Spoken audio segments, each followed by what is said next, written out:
నమస్కారం. మన విద్యా 24/7 ఛానల్కి స్వాగతం. 6వ తరగతి నుంచి 10వ తరగతి వరకు పాఠ్యాంశాలన్నీ తెలుగులోనే స్పష్టంగా, సులభంగా అర్థమయ్యేలా వివరించడం మా ధ్యేయం. స్కూల్ పరీక్షలైనా, ఫైనల్ అసెస్మెంట్స్ అయినా, ఎస్ఎస్సి బోర్డు పరీక్షలైనా మీ విజయాలకి కావాల్సిన పూర్తి మార్గదర్శకత ఇక్కడే లభిస్తుంది. ఇక ఈరోజు పాఠంలోకి వెళ్ళిపోదాం. సంఖ్యలతో ఆడుకోవడమంటే మీకందరికీ ఇష్టమే కదా? అలాంటప్పుడు రెడీగా ఉండండి. ఎందుకంటే ఈరోజు మనం గణితంలో ఒక మ్యాజిక్ ట్రిక్ లాంటి స్క్వేర్ రూట్స్, క్యూబ్ రూట్స్ ఆ ప్రపంచంలోకి వెళ్ళబోతున్నాం. అసలు ఈ ప్రయాణంలో మనం ఏం నేర్చుకోబోతున్నాం? ముందుగా వర్గ సంఖ్యలు అంటే ఏంటో చూద్దాం. వాటి వెనుకున్న రహస్యాలు తెలుసుకుందాం. ఆ తరువాత పైథాగరస్ త్రికాల గురించి, వాటి అద్భుతాల గురించి మాట్లాడదాం. ఇంకా వర్గమూలాలను చాలా సులభంగా ఎలా కనుక్కోవాలో కొన్ని పద్ధతులు నేర్చుకుంటాం. చివరిగా ఘనాలు మరియు ఘన మూలాల గురించి కూడా తెలుసుకుంటాం. మరింకెందుకు ఆలస్యం, పదండి మొదలుపెట్టేద్దాం. మన మొదటి స్టాప్ వర్గ సంఖ్యలు. అసలు పర్ఫెక్ట్ స్క్వేర్ అంటే ఏంటి? వాటి లక్షణాలు ఎలా ఉంటాయి? వాటిలో దాగి ఉన్న కొన్ని ఆసక్తికరమైన నమూనాల్ని కూడా చూద్దాం. చాలా సింపుల్ అండి. ఒక సంఖ్యను దానితోనే గుణిస్తే వచ్చేదాన్నే మనం వర్గ సంఖ్య అంటాం. ఉదాహరణకు 3ని 3తో గుణించామనుకోండి, ఏమొస్తుంది? 9. కరెక్ట్. అందుకే 9ని మనం ఒక పర్ఫెక్ట్ స్క్వేర్ అంటాం. ఇప్పుడు మనం ఒక సూపర్ పవర్ గురించి తెలుసుకోబోతున్నాం. ఏంటంటే ఒక పెద్ద సంఖ్యను చూడగానే అది పర్ఫెక్ట్ స్క్వేర్ అవుతుందో లేదో చెప్పేయచ్చు. ఎలాగో తెలుసా? ఒక సింపుల్ రూల్ గుర్తుపెట్టుకోండి. ఒక సంఖ్య చివరన 2, 3, 7 లేదా 8 ఉంటే అది ఎప్పటికీ ఖచ్చితంగా పర్ఫెక్ట్ స్క్వేర్ కాదు. అంతే. ఈ ఒక్క విషయం తెలిస్తే చాలు, లెక్కలు చేసేటప్పుడు మనకు చాలా టైం సేవ్ అవుతుంది. స్క్వేర్ నంబర్స్లో కొన్ని చాలా సరదా అయిన ఆసక్తికరమైన ప్యాటర్న్స్ దాగున్నాయన్నమాట. ఏంటో అవి ఇప్పుడు చూద్దాం. ఇక్కడ చూడండి, గణితంలో ఒక ఎంత అందమైన నమూనా దాగి ఉందో. మనం మొదటి బేసి సంఖ్యలను వరుసగా కలుపుకుంటూ వెళ్దాం, సరేనా? 1 + 3 ఎంత? 4. అదే 2 స్క్వేర్. ఇప్పుడు దీనికి అడుత బేసి సంఖ్య అంటే 5 కలిపితే 9. చూసారా? అదే 3 స్క్వేర్. ఇది ఏదో యాదృచ్ఛికంగా జరగట్లేదు. దీని వెనుక ఒక అద్భుతమైన నియమం ఉంది. అవును, ఇక్కడ కీలకమైన పాయింట్ ఇదే. మీరు మొదటి n బేసి సంఖ్యలను తీసుకుని కలిపారనుకోండి, వాటి మొత్తం సరిగ్గా n స్క్వేర్కి సమానంగా ఉంటుంది. అంటే ఉదాహరణకి మొదటి 10 బేసి సంఖ్యల మొత్తం ఎంత అని అడిగితే సింపుల్ 10 స్క్వేర్ అంటే 100. చూసారా ఎంత సులభమో? సరే, ఇంకో పజిల్ లాంటి ప్యాటర్న్ చూద్దాం. 2 వరుస వర్గాల మధ్యలో ఎన్ని సంఖ్యలుంటాయో తెలుసుకోవడానికి ఇదొక సింపుల్ ట్రిక్. ఉదాహరణకు 2 స్క్వేర్ అంటే 4, 3 స్క్వేర్ అంటే 9. ఈ 4కి 9కి మధ్యలో ఏమేం సంఖ్యలున్నాయి? 5, 6, 7, 8 అంటే మొత్తం 4 ఉన్నాయి. మన ఫార్ములా ఏంటి? 2n. ఇక్కడ n = 2 కాబట్టి 2 × 2 సరిగ్గా 4. భలే ఉంది గదూ ఈ ట్రిక్. ఇప్పటి వరకు మనం వర్గ సంఖ్యల గురించి చాలా నేర్చుకున్నాం కదా.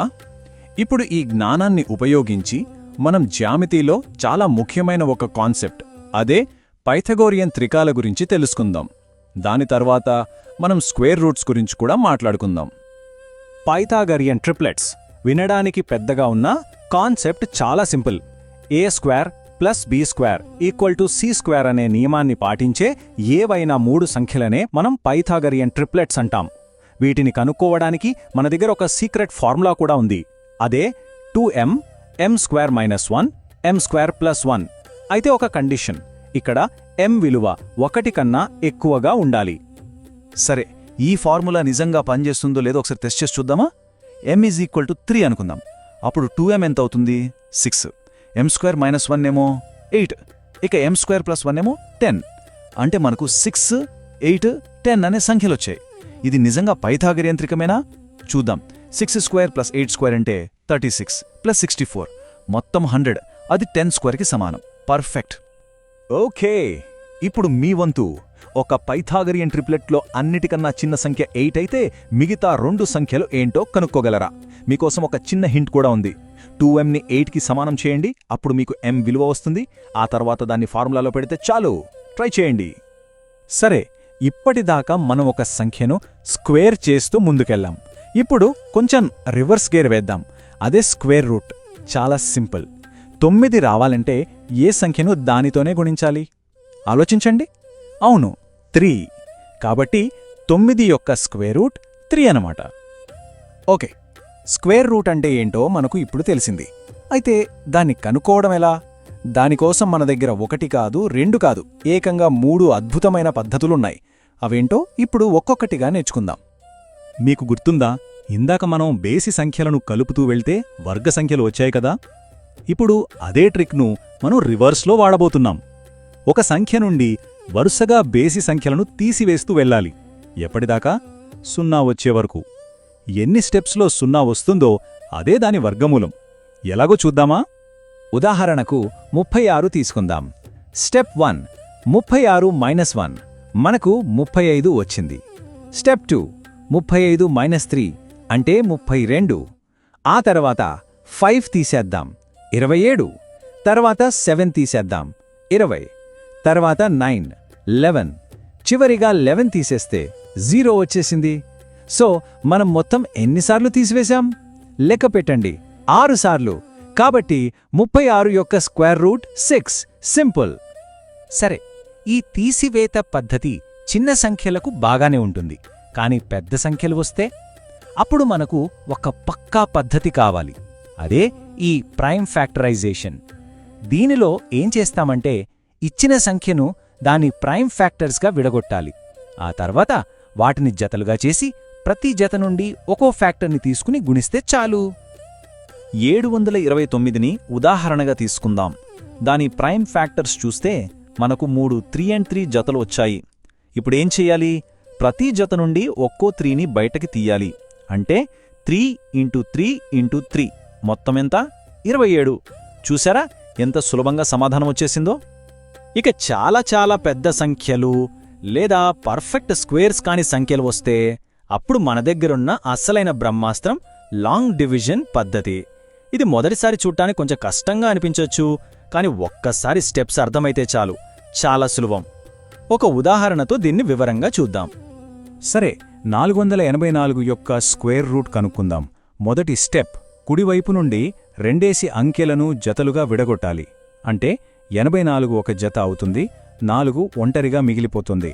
సరేనా? ఇప్పుడు ఈ మొదటి అంకె 4ను తీసుకుందాం. 4కి సమానంగా లేదా దానికన్నా తక్కువగా ఉన్న పర్ఫెక్ట్ స్క్వేర్ ఏది? 2 స్క్వేర్ అంటే 4. కరెక్ట్. సో 2ని డివైజర్గాను కోషెంట్గాను రాసుకుంటాం. 4 - 4 0. ఇప్పుడు అడుత జత అంటే 84ని కిందకు దించుదాం. ఇప్పుడు చాలా ముఖ్యమైన స్టెప్, కోషెంట్లో ఉన్న 2ని రెట్టింపు చెయ్యాలి. అంటే 4. ఈ 4 పక్కన మనం ఒక అంకె పెట్టాలి. అదే అంకెతో మొత్తం సంఖ్యను గుణించాలి. అలా చేస్తే మనకు 84 లేదా దానికన్నా తక్కువ రావాలి. 4 పక్కన 2 పెట్టి చూద్దాం. అప్పుడది 42 అవుతుంది. 42ని 2తో గుణిస్తే 84. పర్ఫెక్ట్గా సరిపోయింది. రిమైండర్ 0. కాబట్టి మన ఫైనల్ ఆన్సర్ కోషెంట్లో ఉన్న 22. ఓకే, ఇప్పటిదాకా మనం పూర్ణాంకాలతో బాగా ఆడుకున్నాం. ఇప్పుడు మన గేమ్ని నెక్స్ట్ లెవెల్కి తీసుకెళ్దాం. అంటే దశాంశ సంఖ్యలకు, డెసిమల్ నంబర్స్కి స్క్వేర్ రూట్స్ ఎలా కనుగొనాలో చూద్దాం. అలాగే పర్ఫెక్ట్ స్క్వేర్ కాని సంఖ్యల సంగతేంటో కూడా తెలుసుకుందాం. డెసిమల్స్ వచ్చాయని కంగారు పడాల్సిన అవసరం లేదు. లాంగ్ డివిజన్ పద్ధతి వీటికి కూడా అద్భుతంగా పనిచేస్తుంది. మనం గుర్తుపెట్టుకోవాల్సింది 2 విషయాలు. ఒకటి, డెసిమల్ పాయింట్ తర్వాత ఉన్న అంకెలను జత చేసేటప్పుడు పాయింట్ నుండి కుడివైపుకు జత చెయ్యాలి. 2, లెక్కలో మనం డెసిమల్ పాయింట్ దాటగానే వెంటనే కోషెంట్లో కూడా డెసిమల్ పాయింట్ పెట్టేయాలి.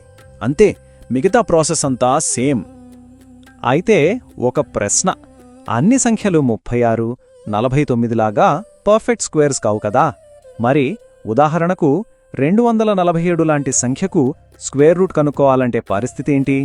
మనం దానికి ఖచ్చితమైన విలువ చెప్పలేకపోయినా దాని విలువ దాదాపుగా ఎంత ఉంటుందో అంచనా వేయొచ్చు. అదెలాగో చూద్దాం. దీన్ని అర్థం చేసుకోటానికి 24/7కి అటూ ఇటూ ఉన్న పర్ఫెక్ట్ స్క్వేర్స్ని చూద్దాం. మనకు 15 స్క్వేర్ అంటే 225 అని తెలుసు, 16 స్క్వేర్ అంటే 256 అని కూడా తెలుసు. మన సంఖ్య 247 ఈ 225కి 256కి మధ్యలో ఉంది. అయితే ఇది దేనికి దగ్గరగా ఉంది? 225 కన్నా 256కే చాలా దగ్గరగా ఉంది కదా. కాబట్టి దాని స్క్వేర్ రూట్ కూడా 15 కన్నా 16కే చాలా దగ్గరగా ఉంటుంది. సో మనం దాని విలువ దాదాపుగా 16 అని అంచనా వేయొచ్చు. మీకు స్క్వేర్స్ కాన్సెప్ట్ బాగా అర్థమైతే క్యూబ్స్ ఇంకా సులభం. ఎందుకంటే లాజిక్ అదే. స్క్వేర్లో ఒక సంఖ్యను 2 సార్లు గుణిస్తే క్యూబ్లో 3 సార్లు గుణిస్తాం, అంతే తేడా. పదండి ఇప్పుడు ఈ క్యూబ్స్ ప్రపంచాన్ని కూడా ఒకసారి చూసొద్దాం. చూడండి, తేడా చాలా స్పష్టంగా ఉంది. స్క్వేర్ అంటే ఒక సంఖ్యను 2 సార్లు గుణించడం, అంటే n ఇంటూ n. అదే క్యూబ్ అంటే అదే సంఖ్యను 3 సార్లు గుణించడం, n into n into n. అందుకే 4 స్క్వేర్ 16 అయితే 4 క్యూబ్ 64 అవుతుంది. ఒక సహజ సంఖ్యను దానితోనే 3 సార్లు గుణిస్తే వచ్చే ఫలితాన్నే మనం క్యూబిక్ నంబర్ లేదా పర్ఫెక్ట్ క్యూబ్ అంటాం. ఉదాహరణకు 216 అనేది ఒక పర్ఫెక్ట్ క్యూబ్. ఎందుకంటే 6 చేస్తే 216 వస్తుంది, అంటే అది 6 క్యూబ్కి సమానం. ఇక్కడొక చాలా ముఖ్యమైన పాయింట్ ఉంది, గుర్తుందా? పర్ఫెక్ట్ స్క్వేర్ యొక్క ప్రైమ్ ఫ్యాక్టర్స్ ఎప్పుడూ జతలుగా అంటే రెండేసిగా ఉంటాయి. సరిగ్గా అలాగే ఒక పర్ఫెక్ట్ క్యూబ్ యొక్క ప్రైమ్ ఫ్యాక్టర్స్ ఎల్లప్పుడూ 3 గ్రూపులుగా అంటే త్రికాలుగా ఉంటాయి. ఈ నియమం మనకు క్యూబ్ రూట్స్ కనుక్కోవడానికి చాలా ఉపయోగపడుతుంది. మళ్ళీ reverse gate time. Cube root అంటే ఏంటో తెలుసా? ఏ సంఖ్యను 3 సార్లు గుణిస్తే మనకు కావలసిన సంఖ్య వస్తుందో కనుక్కోవడమే క్యూబ్ రూట్. సింపుల్గా 6 క్యూబ్ 216 కాబట్టి 216 యొక్క క్యూబ్ రూట్ 6 అవుతుంది. దీని గుర్తును చూడండి, స్క్వేర్ రూట్ సింబల్ మీద చిన్నగా 3 ఉంటుంది. సరే, క్యూబ్ రూట్స్ ఎలా కనుగొనాలి? దీనికి కూడా మన దగ్గర ఒక మంచి పద్ధతి ఉంది. అదేంటో ఇప్పుడు చూద్దాం. మనం స్క్వేర్ రూట్ కోసం వాడిన ప్రైమ్ ఫ్యాక్టరైజేషన్ పద్ధతే ఇక్కడ కూడా పనిచేస్తుంది. ఒకే ఒక్క తేడా, అక్కడ మనం ఫ్యాక్టర్స్ను జతలుగా అంటే రెండేసిగా గ్రూప్ చేశాం. ఇక్కడ వాటిని త్రికాలుగా అంటే 3 గ్రూప్ చేయాలి, అంతే. ఒక ఉదాహరణ చూద్దాం. 1728. దీన్ని ప్రైమ్ ఫ్యాక్టర్స్గా విడగొడితే మనకు 2 2ల త్రికాలు అంటే 2 ఇంటూ 2 ఇంటూ 2 2 సార్లు మరియు ఒక 3ల త్రికం అంటే 3 ఇంటూ 3 ఇంటూ 3 ఒకసారి వచ్చాయి. ఇప్పుడేం చేయాలి? ప్రతి త్రికం నుంచి ఒక్కో సంఖ్యను తీసుకోవాలి, అంటే ఒక 2, మరో 2 మరియు ఒక 3.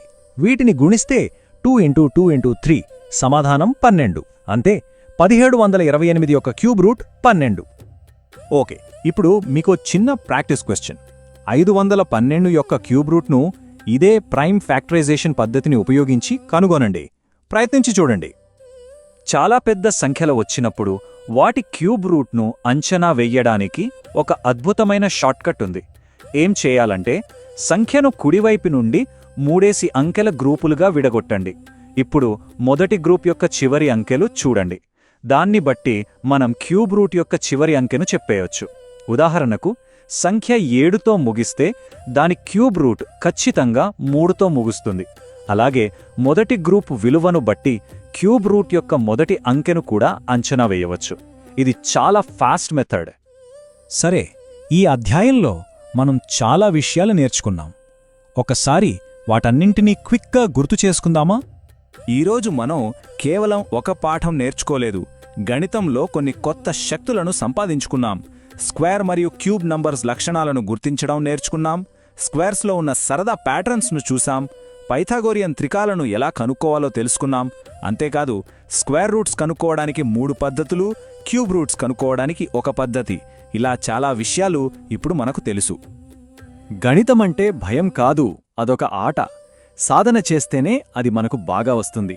ఈరోజు మనం నేర్చుకున్న ఈ ట్రిక్స్, ఈ పద్ధతులన్నింటినీ బాగా ప్రాక్టీస్ చేయండి. అప్పుడు మీరు కూడా నంబర్స్తో మ్యాజిక్ చేయగలరు. ఈ విశ్లేషణలో నాతో పాటు ఉన్నందుకు ధన్యవాదాలు. ఈరోజు చూసిన పాఠం మీకు ఉపయోగపడిందని హృదయపూర్వకంగా ఆశిస్తున్నాను. ఇలాంటి మరిన్ని స్పష్టమైన, సహాయకరమైన, మార్కులు పెంచే పాఠాలు పొందాలంటే మన విద్యా 24/7 ఛానల్ను తప్పకుండా సబ్స్క్రైబ్ చేయండి. ఈ వీడియో నచ్చితే లైక్ చేయండి, మీ ఫ్రెండ్స్కి షేర్ చేయండి. మీ సందేహాలు, సూచనలు, తదుపరి నేర్చుకోవాలనుకున్న విషయాలు కింద కామెంట్స్లో రాయండి. మీ స్పందన మాకెంతో ముఖ్యం. మీ ఒక్క లైక్, ఒక్క షేర్, ఒక్క కామెంట్ కూడా ఈ చదువు వెలుగును మరింత మంది విద్యార్థులకు చేరుస్తుంది. మాతో ఉండండి. మీ నేర్చుకునే ప్రయాణాన్ని ప్రతిరోజు మరింత బలంగా, మరింత స్పష్టంగా మరింత ప్రభావవంతంగా మార్చుకుందాం. ధన్యవాదాలు.